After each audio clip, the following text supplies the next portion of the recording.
నమస్కారం. మహాభారతంలో ముఖ్యంగా శాంతి పర్వంలో ధర్మరాజుల వారు తాత భీష్ముణ్ణి ఆయన అంపశయ్య మీద ఉన్నప్పుడు ఎన్నో సందేహాలు అడుగుతుంటాడు. వాటికి భీష్మ పితామహుడు తన అనుభవాన్నంతా కూడా రంగరించి ధర్మరాజుకు బోలెడన్ని ధర్మ సూక్ష్మాలు చెప్తాడు. ఇవాల్టి మన భాషలో చెప్పాలంటే అవన్నీ మనకు వ్యక్తిత్వ వికాస పాఠాలు. శాంతి పర్వంలో సామాన్యమైనటువంటి వికాస పాఠాలు లేవు, అద్భుతమైనటువంటివి ఉన్నాయి, ప్రాక్టికల్ ఎగ్జాంపుల్స్ ఉన్నాయి. చిన్న చిన్న కథలు శాంతి పర్వంలో ఉన్నటువంటివి లేదు మహాభారతంలో ఉన్నటువంటివి నేను మీకు అందించడానికి ప్రయత్నం చేస్తాను. ఒకడు బడాయి పోతాడు, ఎప్పుడు చూసినా ఒకటే కోతలు, వాడిని అట్లా చేశాను వీడిని ఇట్లా చేశాను అని ఒకటే కోతలు. కానీ నిజానికి వాడు అత్యంత దుర్బలుడు. ఇట్లా కోతలు కోసేవాడు అత్యంత దుర్బలుడు.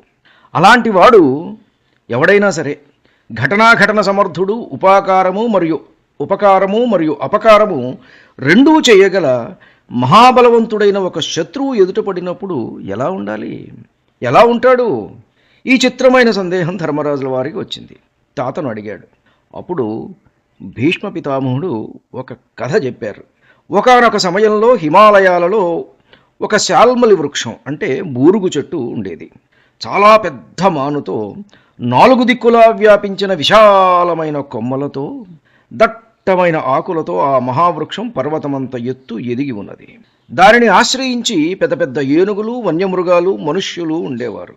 ఒకరోజు నారద మహర్షి అటుగా వచ్చి ఈ పెద్ద చెట్టును చూసి ఆశ్చర్యపోయి దాని వద్దకు వెళ్ళి, ఓ మహావృక్షమా, నీవు ఎంత ఎదిగిపోయి ఉన్నావు!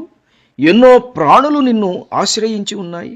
ఒక్క చిన్న కొమ్మ కూడా గాలికి విరిగినట్లుగా కనపడటం లేదు.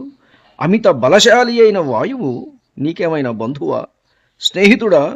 ఎందుకు అడుగుతున్నానంటే, మహావేగంగా గాలి వీస్తే పెద్ద పెద్ద మర్రి రావి చెట్లే కూకటి వేళ్లతో సహా పెకిలింపబడతాయే. నీవేమో అర్భక ప్రాణివి, నీవెట్లా వాయువు దెబ్బను తట్టుకుని ఇంతకాలం నిలిచి ఉన్నావు? నాకు కుతూహలంగా ఉన్నది, కాస్త ఆ రహస్యం చెప్పవా అని అడిగాడు నారదుల వారు. అందుకు ఆ బూరుగు చెట్టు, మహర్షి, ఆ వాయువు నన్నేం చేయగలడు?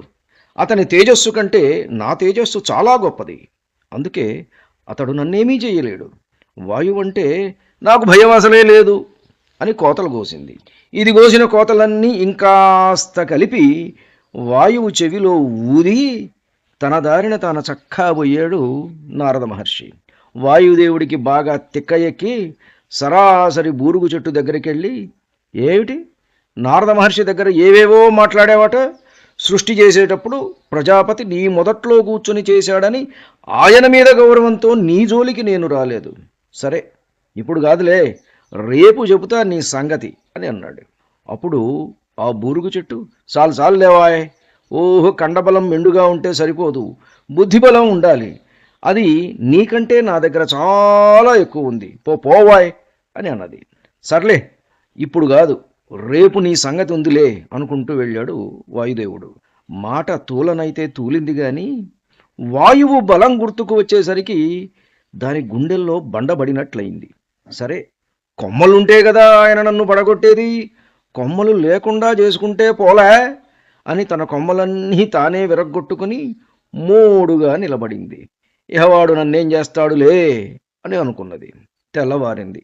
వాయువు ప్రచండంగా వీస్తూ ప్రళయకాలంలో ఏ విధమైన హోరుతో జోరుతో వస్తాడో అలాగా అన్ని వృక్షాలను, దారిలో ఉన్న వాటిని అన్నింటినీ వేళ్లతో సహా లేపుకుంటూ ఆకాశంలోకి ఎగరగొడుతూ వస్తున్నాడు.